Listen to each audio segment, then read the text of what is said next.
अल्लाह कह रहा है मेरे स्पेशल बंदे पांचों टाइम की नमाज के तो पाबंद होते ही होते हैं। वल्लज़ीना यबीतूना लिरब्बिहिम सुज्जदन व क़ियामा, वो रात रात भर सजदे में रहते हैं, वो रात रात भर क़ियाम में रहते हैं, वो अल्लाह की बारगाह में रोते रहते हैं, वो अल्लाह की बारगाह में तहज्जुद पढ़ते हैं, क़ियामुल लैल करते हैं।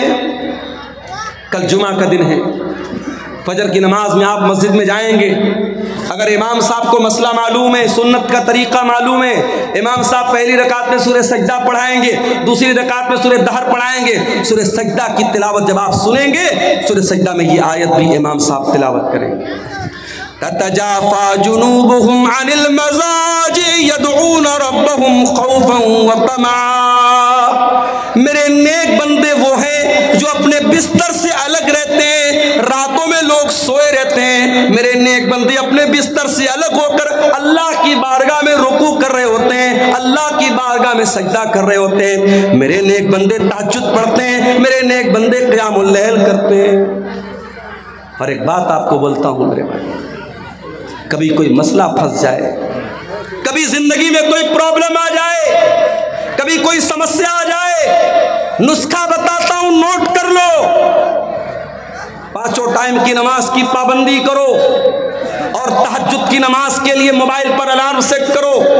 फजर की अजान 5 बजे हो रही है, रात में 3 बजे उठो और वजू करके 8 रकात तहज्जुद की नमाज पढ़ो, मैक्सिमम 8 रकात। अगर 8 रकात पढ़ने की ताकत नहीं तो 6 भी पढ़ सकते हो, 6 की ताकत नहीं तो 4 भी पढ़ सकते हो, 4 की ताकत नहीं तो 2 भी पढ़ सकते हो। मिनिमम 2 रकात, मैक्सिमम 8 रकात तहज्जुद की नमाज पढ़ो मेरे भाई।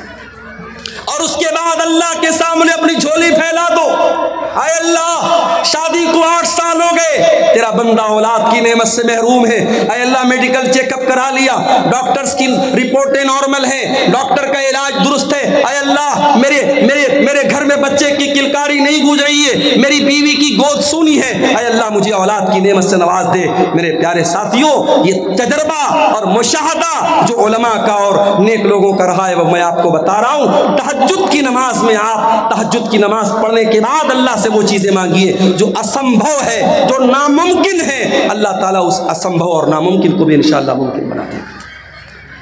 तजर्बे और मुशाहदे की बात बता रहा हूँ, क्योंकि वो वक्त ऐसा है मेरे प्यारे साथियों जब अल्लाह खुद आसमान दुनिया पर नाजिल होता है और अल्लाह खुद कहता है अपने बंदों से, मांगो मुझसे, मैं तुम्हारी पुकार को सुनूंगा, मुझसे मग़फ़िरत तलब करो, मैं तुम्हें माफ़ कर दूंगा, मुझसे सवाल करो, मैं तुम्हें दूंगा। अल्लाह देने के लिए उतरा है, अल्लाह दे रहा है। और मेरे प्यारे साथियों, हम इतने बदनसीब हैं, हम उस मुबारक वक्त को, उस अजीम घड़ी को हम उसको खो देते हैं। मेरे प्यारे साथियों, तहज्जुद की नमाज आपको बहुत कुछ ऐसा देगी जो आपको सोच के भी बाहर है, आपके तसव्वुर से भी बाहर है। अल्लाह कह रहा है मेरे स्पेशल बंदे रातों को तहज्जुद की नमाज पढ़ते हैं।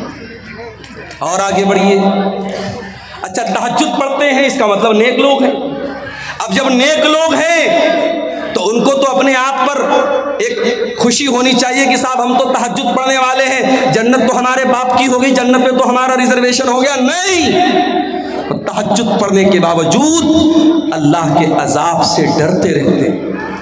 वल्लज़ीना यक़ूलूना रब्बना अस्रिफ़ अन्ना अज़ाब जहन्नम इन्ना अज़ाबहा काना गरामा इन्नहा साअत मुस्तक़र्रन व मुक़ामा। रहमान के खास बंदे तहज्जुद की नमाज पढ़ते हैं, रात रात भर जागते हैं, लेकिन फिर भी अल्लाह से दुआएं करते कि ऐ परवरदिगार, तू जहन्नम के अजाब से हमको बचा ले। इन्ना अज़ाबहा काना गरामा, जहन्नम का अजाब तो चिमट जाने वाला है, जहन्नम का अजाब तो चिपक जाने वाला है, जहन्नम का अजाब तो छोड़ने वाला नहीं है, जहन्नम की अजाब तो जान छोड़ने वाला नहीं है। आज 2-4 लाख रुपया हमने मस्जिद में दे दिया, 2-4 लाख रुपया हमने मदरसे में दे दिया, कोई जलसा करा दिया, कोई मस्जिद बनवा दी, कोई यतीमों की मदद कर दी, तो हम उतने ही पर बड़े फख्र से, बड़े गुरूर से हम अपने आप को समझते हैं कि साहब हमने तो बहुत बार तीर मार लिया, अब तो जन्नत हमारे बाप की हो गई। नहीं मेरे प्यारे साथियों, ये बहुत ही खतरनाक किस्म का तकब्बुर है कि इंसान अपनी नेकियों को, अपने नेक आमाल को अपनी नजात के लिए फाइनल समझे कि हाँ मैंने नेकी कर ली तो मेरी नजात हो गई। इंसान को नेकी करके भी डरना चाहिए, पता नहीं अल्लाह ताला ने उसकी नेकी कबूल की है कि नहीं कबूल की। हजारों साल पहले जब इब्राहीम अलैहिस्सलाम ने खाने काबा को बनाया था, उनका बेटा इस्माइल भी अपने बाप के साथ खाने काबा को बना रहा था।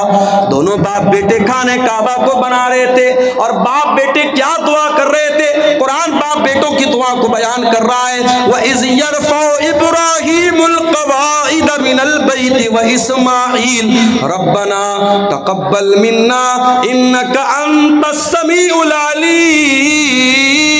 ऐ परवरदिगार, इब्राहिम दुआ कर रहे हैं, उनका बेटा इस्माइल दुआ कर रहा है, ऐ परवरदिगार हम बनाने को तो खाने काबा बना रहे हैं, ऐ अल्लाह हम तेरा घर बना रहे हैं, हम मस्जिद बना रहे हैं, लेकिन ऐ अल्लाह हमको पता नहीं हमारा ये अमल कबूल होगा कि नहीं होगा। रब्बना तक़ब्बल मिन्ना इन्नका अंतस समीउल अलीम, ऐ अल्लाह तू हमारी इस नेकी को कबूल फरमा ले, तू दुआओं को सुनने वाला है, तू दिल का हाल जानने वाला है।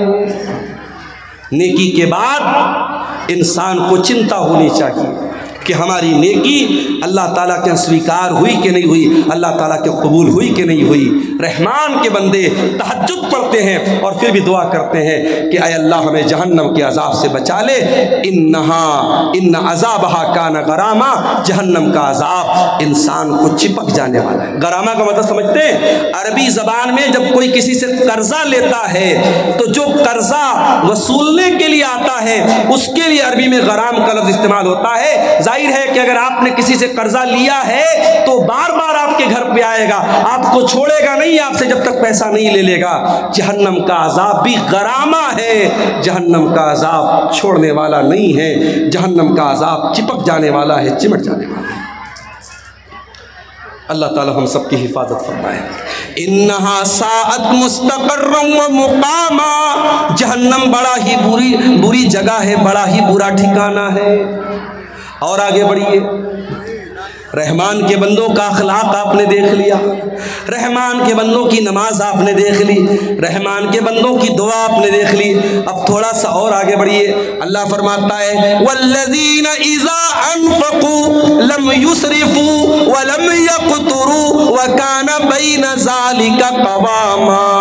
रहमान के बंदे जब खर्च करते हैं तो न तो फजूल खर्ची करते हैं, न बखीली करते हैं, वो बीच का रास्ता अपनाते हैं। वो न तो कंजूस होते हैं, न बखील होते हैं, और न ही दौलत होने के बावजूद न तो दौलत होने के बावजूद कंजूस होते हैं, न दौलत का मिसयूज करते हैं, गलत इस्तेमाल करते हैं, न फजूल खर्ची करते हैं, न कंजूसी करते हैं।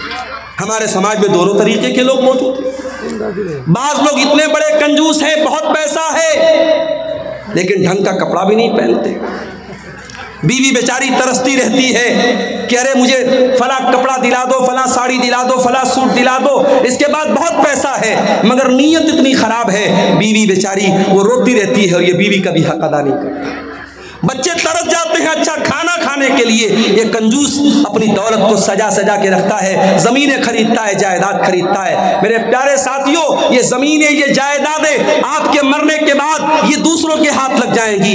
जब तक आप जिंदा हैं, अगर अल्लाह ताला पैसा दे रहा है, अपने शरीर पर भी खर्च करो, अपने जिस्म के ऊपर भी खर्च करो, अच्छा खाओ, अच्छा पहनो, बच्चों को अच्छा खिलाओ, अगर मौका मिले थोड़ा दुनिया भी घूमो, थोड़ा तफरी भी करो, थोड़ा अच्छी जगहों पर अपने बाल बच्चों को लेके जाओ। अगर अल्लाह ने दौलत दी है तो उम्रा भी कर लो, हज भी कर लो। मेरे प्यारे साथियों, ये जिंदगी कितने दिन साथ देगी हम नहीं जानते। हम नहीं जानते हैं कब कौन सी बीमारी आ जाए, हार्ट अटैक आ जाए, और कब इंसान मर जाए, हम नहीं जानते। मेरे प्यारे साथियों, अभी 4-5 दिन पहले बनारस में मैं बाइक पर जा रहा था। बनारस में वो टैक्सी चलती है, बाइक वाली टैक्सी, उस पर मैं जा रहा था। एक गैर मुस्लिम नौजवान था, बाइक चला रहा था। मेरी आदत है बाइक पर बैठता हूँ जब इस तरीके की बाइक पर, तो पूछता हूँ जो चलाने वाला होता है कि भाई क्या नाम है, कहाँ के रहने वाले हो। तो उसने बताया बनारस के करीब का वो रहने वाला था। वो उसके खुशिये में, उसके पेशाब के मकाम पे जो खुशियतैन होते हैं, जो टेस्टिकल्स होते हैं, उसमें उसको कैंसर हो गया। सोचिए 20-25 बरस का नौजवान, टेस्टिकल्स में कैंसर हो गया है और वो बेचारा इलाज कराने के लिए बनारस आया था और अपने माँ बाप का अकेला बेटा था, घर में कोई कमाने वाला नहीं था। वो बेचारा कैंसर के मर्ज से जो दो चार था और वो बनारस में बाइक चला करके अपना इलाज का खर्चा निकालने की कोशिश कर रहा है। उसकी हालत देख करके मेरे भाइयों मुझे बड़ा तरस आया और मैं सोचने लगा कि सोचो ये इंसान जो इस कदर खतरनाक बीमारी में मुब्तला है, ये भी बेचारा बाइक चला रहा है सिर्फ इसलिए ताकि 4 पैसे आ जाएं और मेरे इलाज की में आसानी हो जाए। दुनिया में मेरे प्यारे साथियों इस तरीके के बहुत सारे लोग भरे पड़े हैं। कौन सी बीमारी, कौन सा एक्सीडेंट, कौन सा हादसा आ जाए और जिंदगी खत्म कर दे हम नहीं जानते। जब तक जिंदगी है, तंदुरुस्ती है, उसका सही इस्तेमाल करो। दौलत है, उसका सही इस्तेमाल करो। कंजूस भी मत बनो, बखील भी मत बनो। बीवी का हक अदा करो, बच्चों का हक अदा करो। अच्छा खाओ, अच्छा पहनो, अच्छे मकान में रहो, अल्लाह की नेमतों का फायदा उठाओ। और इसका यह मतलब भी नहीं है कि आपकी इस्तिताअत 10,000 का मोबाइल लेने की है लेकिन आप लोन पर और EMI पर आप लाख रुपए का आईफोन ले रहे हैं।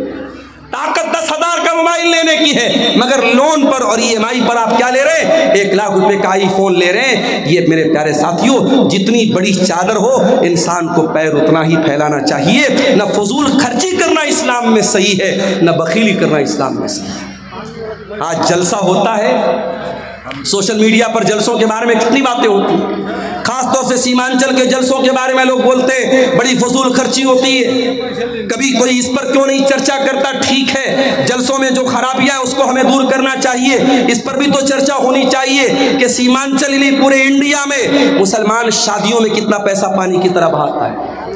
उत्तर प्रदेश की 2 शादियां अभी हाल ही में करंट में मेरे सामने आई। सिद्धार्थनगर में शादी हुई, मुसलमान लड़का बारातियों पर पैसा लुटा रहा है और 20 लाख रुपया उसने बारातियों पर नोटों की गड्डियां उसने उड़ा दी, 20 लाख रुपया उसने पानी की तरह बहा दिया।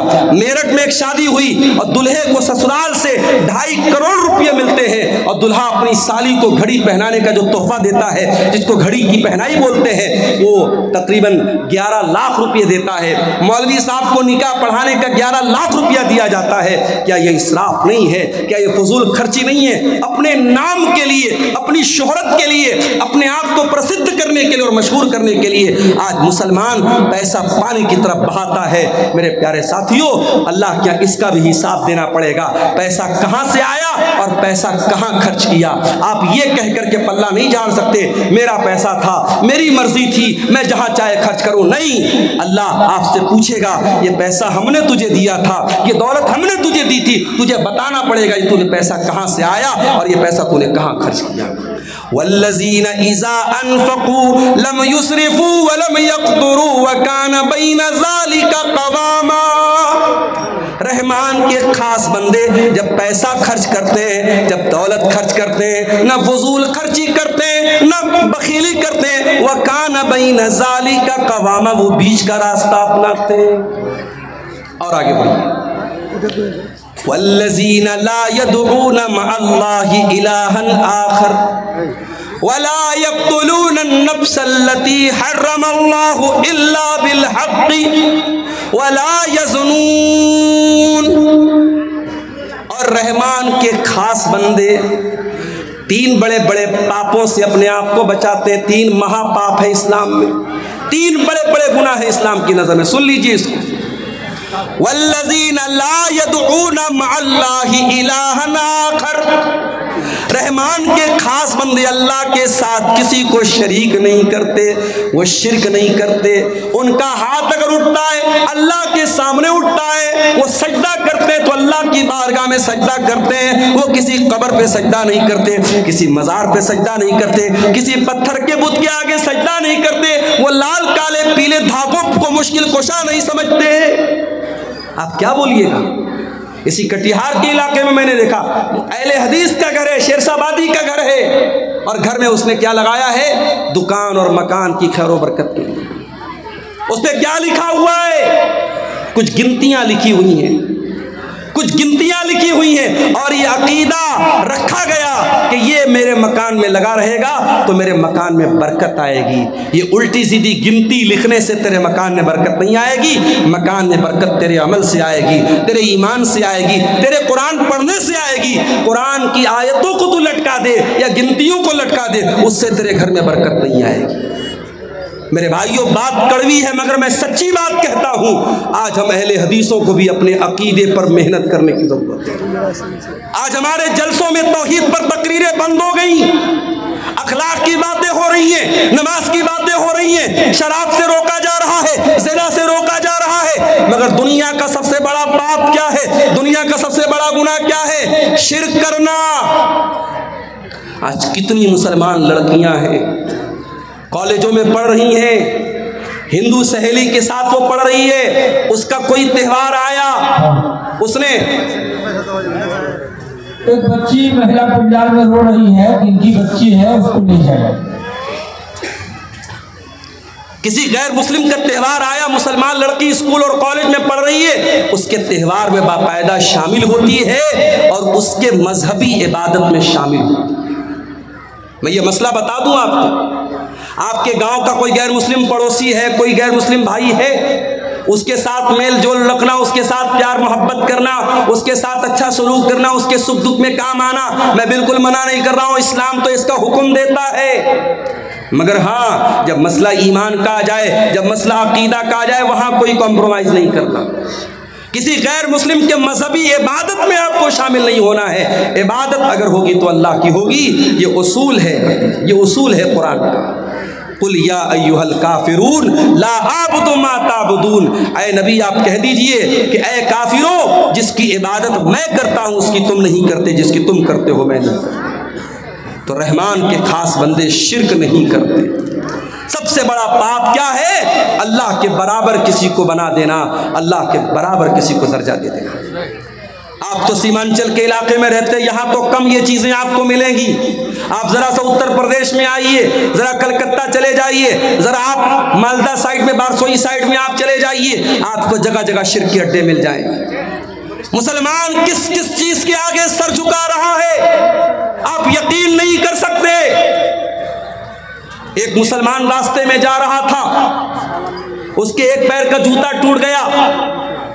अब एक पैर का जूता पहन के तो वो चल नहीं सकता था, उसने मारे गुस्से में अपने जूते को एक पेड़ के ऊपर फेंक दिया। एक साल के बाद जब वो मुसलमान उस जगह से गुजरा, देखा कि पूरे पेड़ पर ढेर सारे जूते पड़े हैं। उसने किसी से पूछा, भाई इस पेड़ पर इतने सारे जूते कहाँ से आए?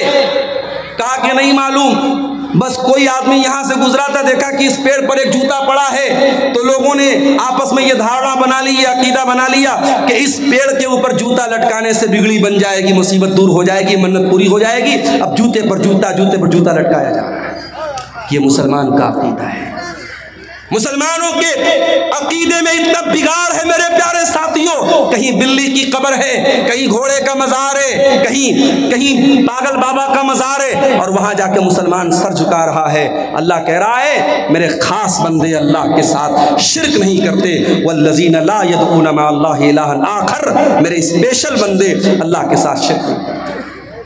दूसरा गुनाह, वला यक़्तुलून अन्नफ्सल्लती हर्रमल्लाहु इल्ला बिलहक़्क़ि, और अल्लाह के खास बंदे किसी निर्दोष की हत्या नहीं करते, किसी बेकसूर को कत्ल, किसी इनोसेंट पर्सन का मर्डर नहीं करते, किसी बेकसूर की हत्या नहीं करते। इस्लाम किसी बेकसूर की हत्या करने की इजाज़त नहीं देता है। अभी एक वाक़या आया, एक मुसलमान, अपने आप को सो कॉल्ड मुसलमान कहने वाले इंसान ने गाड़ी के जरिए कई लोगों को कुचल दिया, और पता लगा कि वह आदमी पहले सऊदी में रहता था। सऊदी हुकूमत ने साफ बयान दे दिया उस इंसान का हमसे कोई ताल्लुक नहीं है, और वैसे भी वो मुसलमान नहीं था, मुल्हिद इंसान था, दीन बेजार इंसान था। मेरे प्यारे साथियों, कोई मुसलमान इस तरीके की हरकत अगर करे, किसी बेकसूर की हत्या करे, किसी निर्दोष को मार दे, तो कान खोल करके सुन लो, इस्लाम का उससे कोई संबंध नहीं है। इस्लाम बेकसूरों की जान लेने की शिक्षा नहीं देता है। इस्लाम के नज़दीक बहुत बड़ा क्राइम है, बहुत बड़ा गुनाह है किसी की जान लेने। हाँ, इस्लाम में 3 ऐसे मकामात हैं जहां किसी की जान ली जा सकती है। ये भी याद रखो, इस्लाम में 3 लोगों को कत्ल किया जा सकता है। नंबर 1 अस्सय्यिबुज़्ज़ानी, शादीशुदा इंसान अगर जिना कर रहा है और इस्लामी हुकूमत है, चाहे वो मर्द हो चाहे वो औरत हो, इस्लामी हुकूमत के अंदर शादीशुदा ज़ानी की सजाए मौत है, उसे रज्म किया जाएगा, पत्थरों से मार मार के ख़त्म किया जाएगा। नंबर 2 अल-क़त्ल बिल-क़त्ल, अगर किसी ने किसी की हत्या की है तो हत्यारे को उस हत्या के बदले, उस कत्ल के बदले हत्यारे को कत्ल किया जाएगा, कातिल को कत्ल किया जाएगा, कातिल से क़िसास लिया जाएगा, उसको भी इस्लाम में उसकी इजाज़त दी गई है। और नंबर 3 अल-मुफ़ारिक़ु लिदीनिही, इस्लामी हुकूमत के अंदर अगर कोई मुसलमान रहता है, वो इस्लाम को फॉलो करते करते अगर इस्लाम को छोड़ देता है और किसी दूसरे मज़हब को स्वीकार कर लेता है, मुर्तद हो जाता है, मुशरिक हो जाता है, काफिर हो जाता है, अगर इस्लामी हुकूमत के अंदर ऐसा काम करता है तो इस्लाम में मुर्तद की सजाए मौत है। इस्लाम ये कहता है अगर आप इस्लामी हुकूमत में रहते हैं, आप इस्लाम को छोड़ के किसी और मजहब पर अमल करते हैं, कोई मसला नहीं है, आप रह सकते हैं। लेकिन अगर आप इस्लाम को फॉलो करते हैं और इस्लामी हुकूमत के अंदर रहते हुए आप अगर मुर्तद होते हैं, अल्लाह के दीन को छोड़ करके कोई और दीन अपनाते हैं, तो फिर ये माफ़ी के लायक जुर्म नहीं है, ये माफ़ करने के लायक अपराध नहीं है, और इस्लामी हुकूमत में उसकी सजाए मौत है। ये 3 गुनाह ऐसे हैं जिन पर इस्लाम में कत्ल करने की इजाज़त दी गई है। अल्लाह कह रहा है वला यक़्तुलून अन-नफ़्सल्लती हर्रमल्लाहु इल्ला बिल-हक़्क़ि, मेरे नेक बंदे वो हैं, मेरे स्पेशल बंदे वो हैं जो किसी निर्दोष की हत्या नहीं करते, वला यज़नून, और ज़िना नहीं करते। ये तीसरा बड़ा गुनाह है, ज़िना करना, बदकारी करना, शर्मगाह का गलत इस्तेमाल करना, ये ज़िनाकारी और बदकारी इस्लाम की नज़र में तीसरा बड़ा गुनाह है। इसीलिए जब अल्लाह के नबी से पूछा गया, आए अल्लाह के नबी अय्युज़्ज़म्बि आज़मु इंदल्लाह, अल्लाह के नज़दीक सबसे बड़ा गुनाह क्या है? आपने फरमाया अंतजाला लिल्लाहि निद्दन व हुवा खलक़क, सबसे बड़ा गुनाह यह है कि तुम अल्लाह के बराबर किसी को करार दे दो। पूछा गया आए अल्लाह के नबी उसके बाद दूसरा सबसे बड़ा गुनाह क्या है? आपने फरमाया अन तक़्तुला वलदक खशियत अन यतमा माक, अपनी औलाद को कत्ल कर देना इस डर से कि वो औलाद तुम्हारे साथ खाए। अब यहां एक मसला पैदा होता है, क्या फैमिली प्लानिंग करने की इस्लाम में इजाजत है? 2 लड़के हैं मेरे, अभी मैं तीसरा लड़का नहीं चाहता, अभी 2 लड़कों को पालना मेरे लिए मुश्किल हो रहा है, तीसरा लड़का मैं नहीं चाहता, तीसरी औलाद नहीं चाहता, क्या फैमिली प्लानिंग कर सकता हूं? ये बड़ा ही नाजुक मसला है। फैमिली प्लानिंग कर सकते हैं कि नहीं कर सकते हैं, ये बड़ा ही नाजुक मसला है। उसमें अगर आप बच्चे की पैदाइश और बच्चे के माँ के पेट में वजूद में आने से पहले के जो तरीके हैं जिसमें हमल न ठहरे, अगर वो तरीके आप अपनाते हैं तो उसकी गुंजाइश मौजूद है। अगर आप कोई परमानेंट ऐसा जैसे नसबंदी हो जाती है, ये गलत है, या बगैर किसी मजबूरी के औरत को ऑपरेशन करा दिया जाए, ये गलत है। अगर वक्ती तौर पर और आरज़ी तौर पर अगर हमल न ठहरे, इसके लिए कोई तदबीर अपनाई जाए, उसकी गुंजाइश तो मौजूद है। मगर एक बार अगर प्रेगनेंसी वजूद में आ गई, हमल वजूद में आ गया, अब उसके बाद उसको डिस्ट्रॉय करना, उसको एबार्शन करना, उसको ख़त्म करना माँ के पेट में, मेरे प्यारे साथियों, ये औलाद का कत्ल है और ये उस जान का कत्ल है, और इसका हिसाब आपको देना पड़ेगा। हाँ, अगर कभी ऐसा हो गया कि हमल ठहर गया और औरत की सेहत और उसकी तंदुरुस्ती इस लायक नहीं है कि वो बच्चे को जन्म दे, क्या है ये? चांदी की का पायल किसी अल्लाह की बंदी ने, किसी हमारी बहन ने ये दिया है। इस मस्जिद का चंदा है, मदरसे का, ईदगाह के लिए, अच्छा ईदगाह के लिए दिया है। अल्लाह ताला इस बहन के इस चंदे को कबूल फरमाए। तो मेरे भाइयों, अगर प्रेगनेंसी ठहर गई है, उसके बाद जब तक बहुत ही क्रिटिकल केस न हो और डॉक्टर्स का इस बात पर इत्तेफाक न हो कि अगर ये हमल ठहरा और बच्चा हुआ, माँ की जान को खतरा हो जाएगा, उस अवस्था में, उस सिचुएशन में तो इजाजत दी जा सकती है। नॉर्मल हालात में अगर हमल ठहरा है, उसको कोई खत्म करता है तो ये भी औलाद का कत्ल है। अल्लाह के नबी फरमाते हैं दूसरा बड़ा गुनाह क्या है? औलाद को कत्ल कर देना, इस डर से कि वो आपके साथ। और खबरदार कोई ये ना सोचे अपनी औलाद को हम खिलाते हैं, नहीं। मैंने अपनी जिंदगी में तजर्बा देखा है। क्या हुआ? मेरी 3 बेटियां हैं। 2013 में शादी हुई, 14 में मेरी बड़ी बेटी पैदा हुई। मैंने जिंदगी में अपना तजर्बा मैं आपको बता रहा हूं, मैंने महसूस किया है। खास तौर से बेटी जब पैदा होती है, इंसान अपनी ज़िंदगी में, अपनी रोज़ी रोटी में, अपने कारोबार में, अपनी मईशत में बरकत महसूस करता है। औलाद अपना मुकद्दर लेके आती है। आप खबरदार ये मत सोचिए कि आप अपनी औलाद को खिलाते हैं। आपको भी खिलाने वाला अल्लाह है और आपकी औलाद को भी खिलाने वाला अल्लाह है। ईदगाह का चंदा, ईदगाह का चंदा है। जी जी, ईदगाह का जमीन खरीदा गया। हाँ हाँ, पैसा देना है। चंदा बहुत कम हुआ है। अच्छा अच्छा, ठीक ठीक।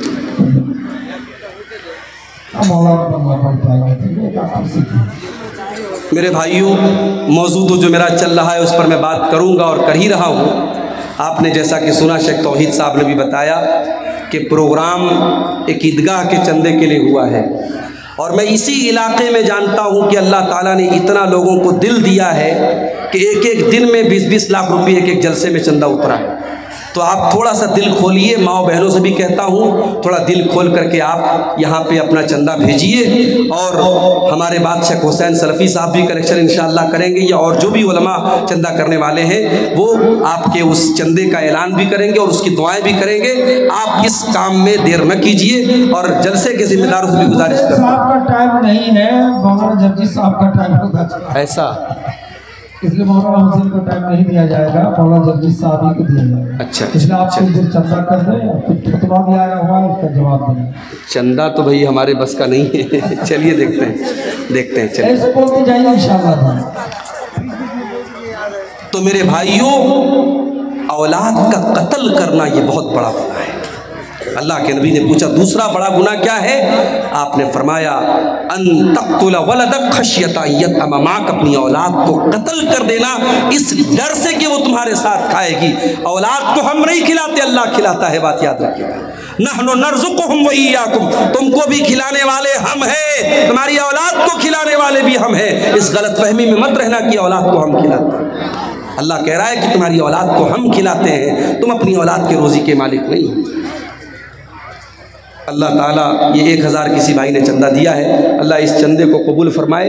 और इस तरीके से आप आते रहिए, तकरीर तो होती रहेगी। आखिर में 10-15 मिनट थोड़ा सा आप यहाँ पर आ करके मेरे हाथों पे भी कुछ चंदा दे दीजिए, ताकि मौलाना तौहीद साहब की बात भी रह जाए और जो जलसे की कमेटी के लोग मायूस बैठे हुए हैं, असल जो मकसद है, जो पर्पज़ है जलसे का, चंदा बता रहे काफ़ी कम हुआ है। आप हजरात बहुत बड़ी तादाद में आए हैं, इतनी बड़ी भीड़ और इतना बड़ा मजमा अगर आए और ईदगाह जैसी पाकीज़ा जगह के लिए, जहाँ साल में इबादत होगी, ईद और बकरीद की नमाज होगी, और एक बार ये ज़मीन खरीद देगी तो समझो जब तक वो ज़मीन रहेगी और नमाज पढ़ी जाती रहेगी, सवाब आपको मिलता रहेगा। परमानेंट आप सदका करके इंशाअल्लाह जाएंगे, सदका जारिया, तो ज़रूर आप इसमें हिस्सा लें मेरे प्यारे साथ।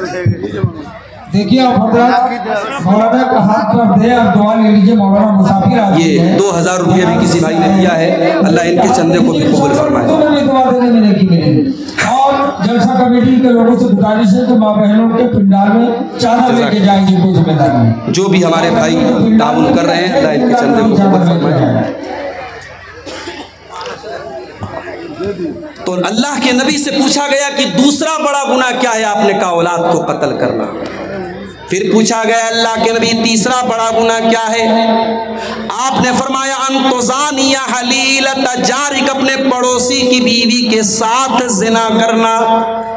जिना तो किसी भी औरत के साथ करना हराम है। पड़ोसी का जिक्र आपने खास तौर से इसलिए किया क्योंकि पड़ोसी के ऊपर भरोसा करता है। अगर कोई अपने पड़ोसी के साथ विश्वासघात करे, पड़ोसी के भरोसे का खून करे तो ये डबल गुनाह है, ये गुनाह पर गुनाह है। इसलिए अल्लाह के नबी ने पड़ोसी का खास तौर से जिक्र किया। तो ये 3 बड़े बड़े गुनाह हैं। रहमान के खास बंदे न तो शिर्क करते हैं, न कत्ल करते हैं, न ज़िना करते हैं। और अल्लाह आगे क्या कहता है, वमन यफ़अल ज़ालिका यल्क़ा सामा।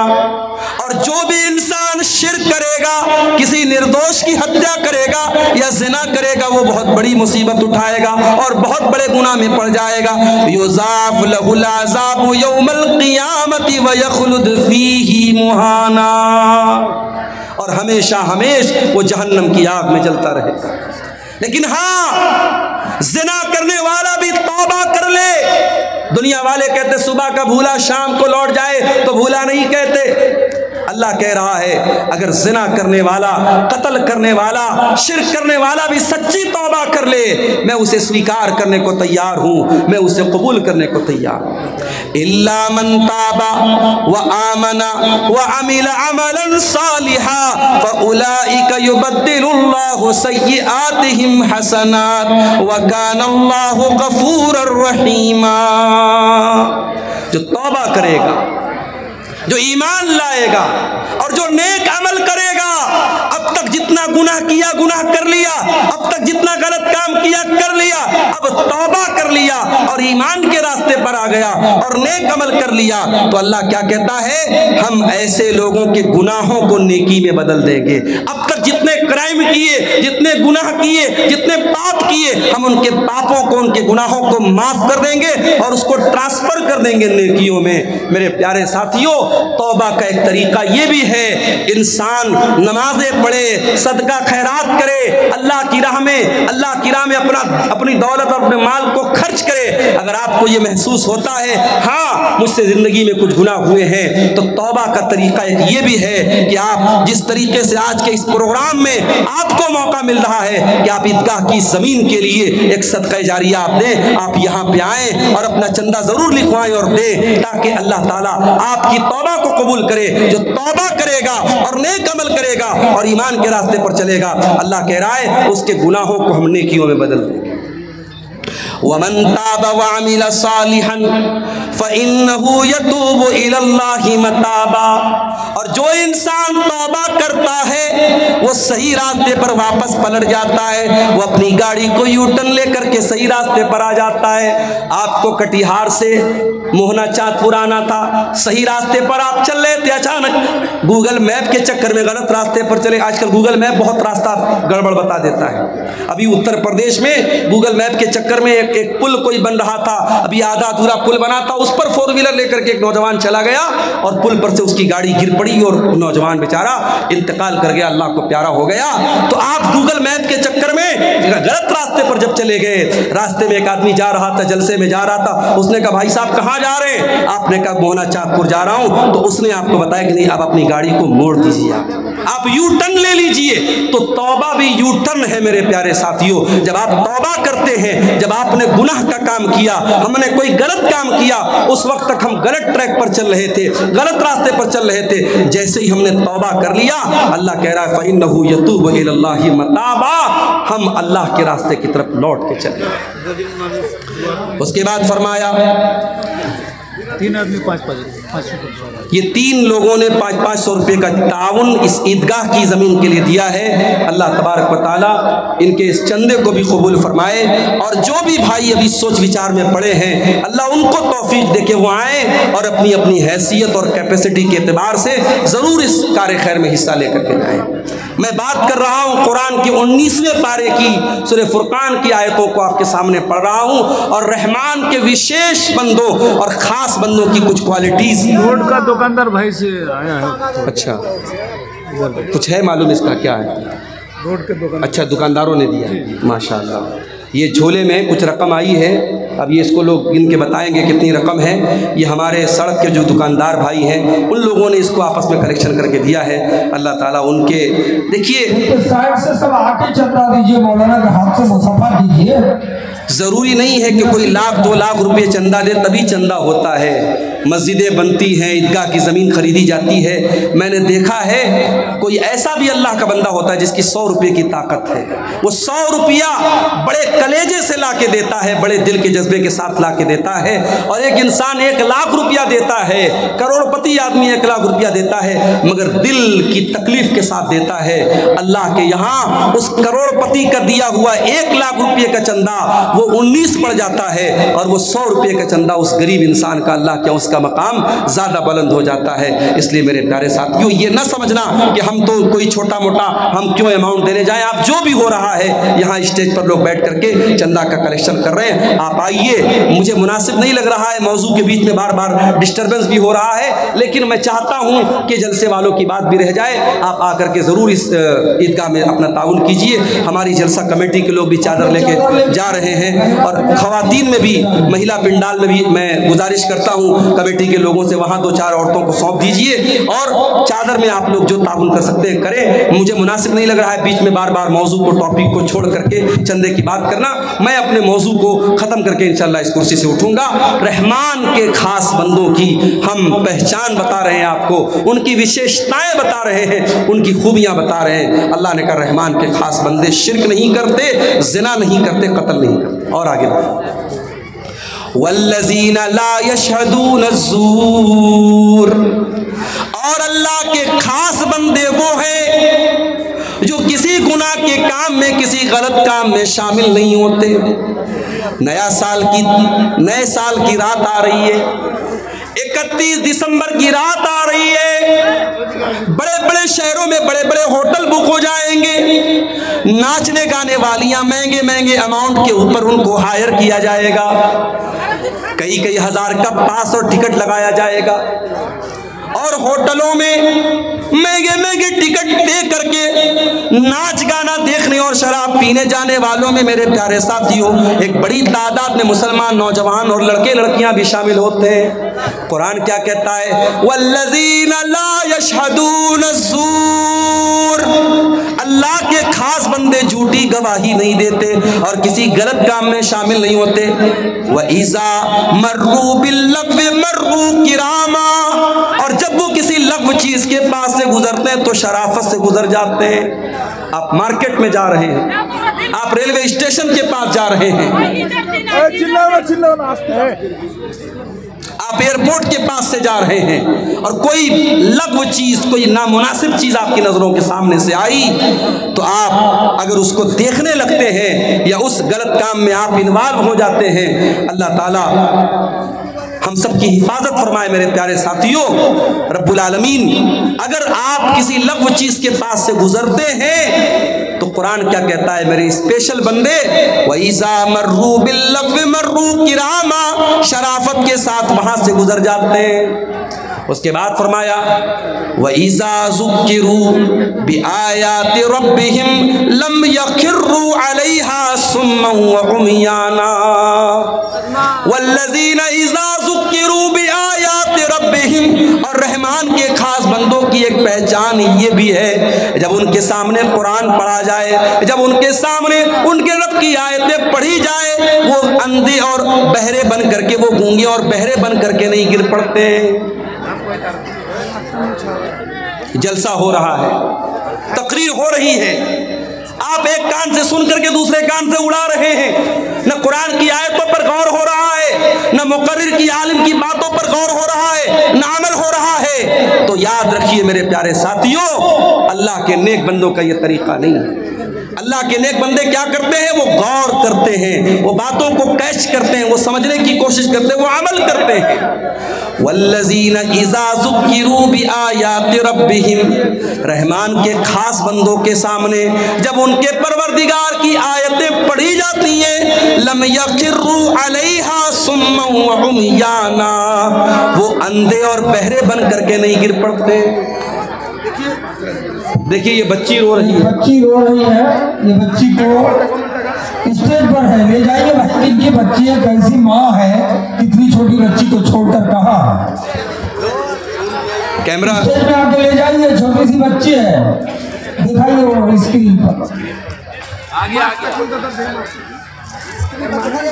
एक बच्चा वैसा गोविंदपुर का अबुल कलाम बाप का नाम बता रहा है, स्टेज में पहले से बहुत देर से रो रहा है, ले जाइए। मलकैन का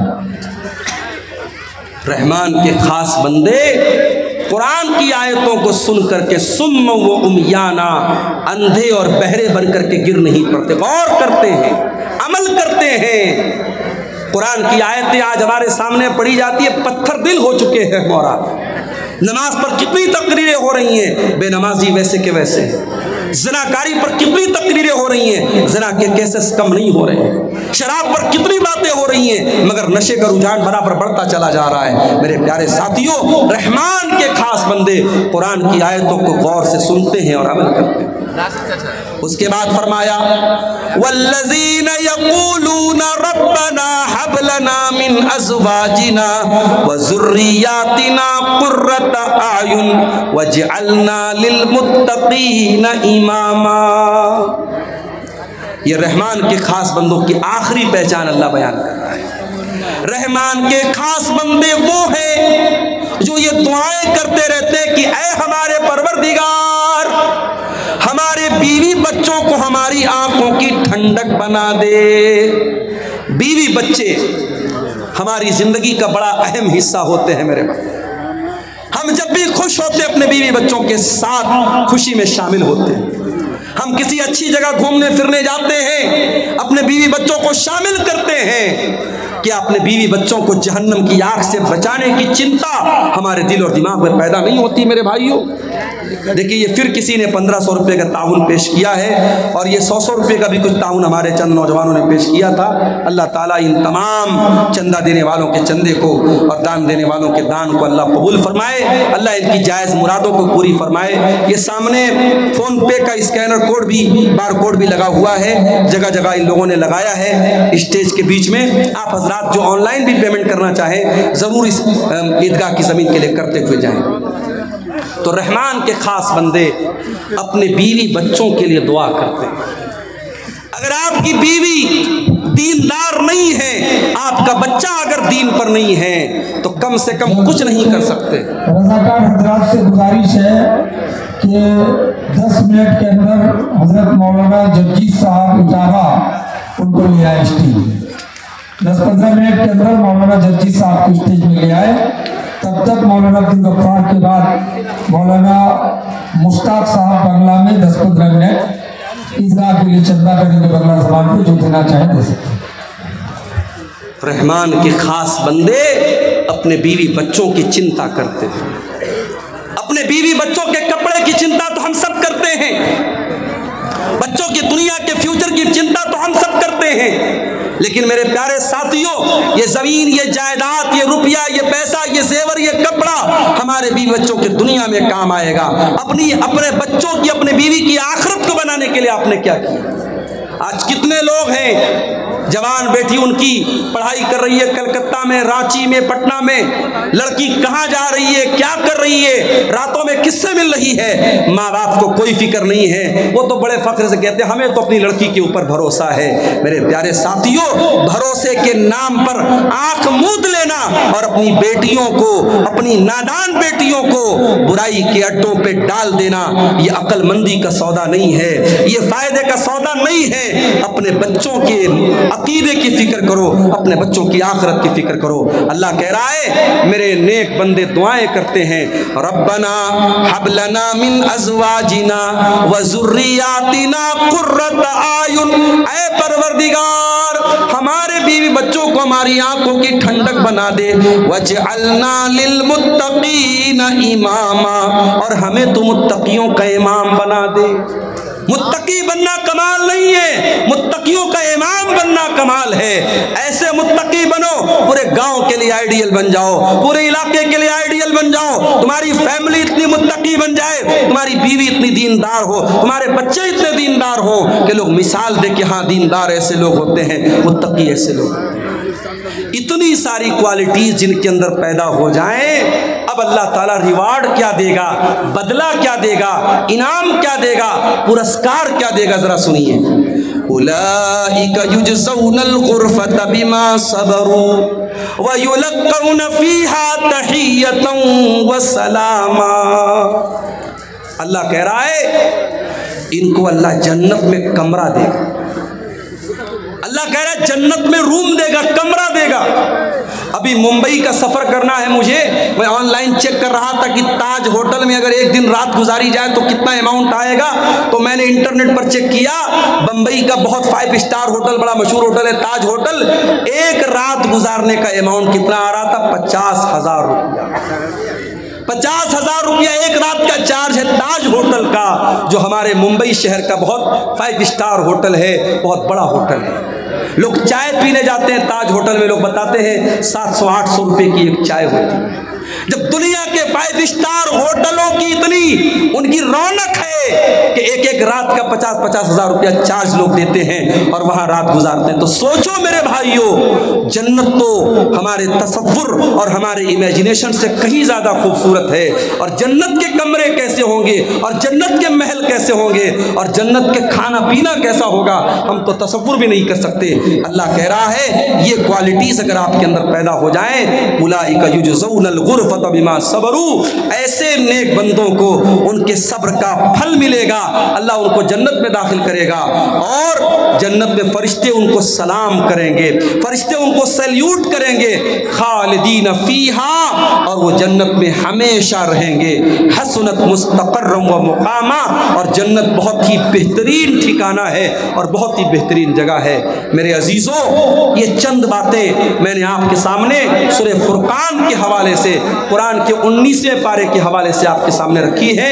रहमान के खास बंदों की पहचान, मैं चाहता हूँ कि ये जो पहचान अल्लाह ताला ने बयान की है, इन पहचान और इन विशेषताओं को हम सब भी अपना लें, ताकि अल्लाह ताला ने जो रिवार्ड दिया है, जो बदला दिया है, अल्लाह ताला उन नेक लोगों में हमको भी शामिल फरमा दे।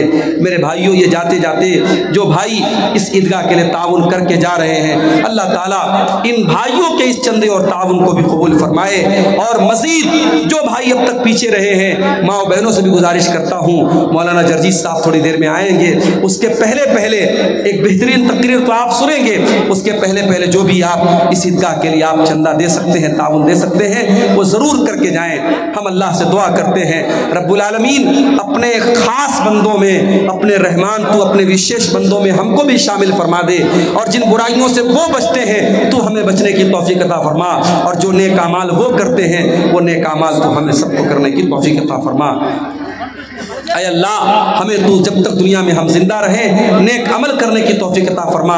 ऐ अल्लाह, हमारे जिन भाइयों ने आज ईदगाह की ज़मीन के लिए ताउन पेश किया है या करेंगे, ऐ अल्लाह तू उन सब की जायज़ मुरादों को पूरी फरमा दे। ऐ अल्लाह, जिन्होंने अपने मरहूम माँ बाप की तरफ से यहाँ ईदगाह की ज़मीन के लिए ताउन किया है, ऐ अल्लाह उनके चंदे को भी तो कबूल फरमा ले। ऐ अल्लाह, हमारी नेकियों में तू इखलास पैदा फरमा दे। ऐ अल्लाह, हमें जब तक तो दुनिया में ज़िंदा रख, इस्लाम पर ज़िंदा रख, और हम सब का खात्मा ईमान पर हो। आमीन व आखिर दावाना अनिल हम्दुलिल्लाहि रब्बिल आलमीन। वस्सलामु अलैकुम व रहमतुल्लाहि व बरकातुहू।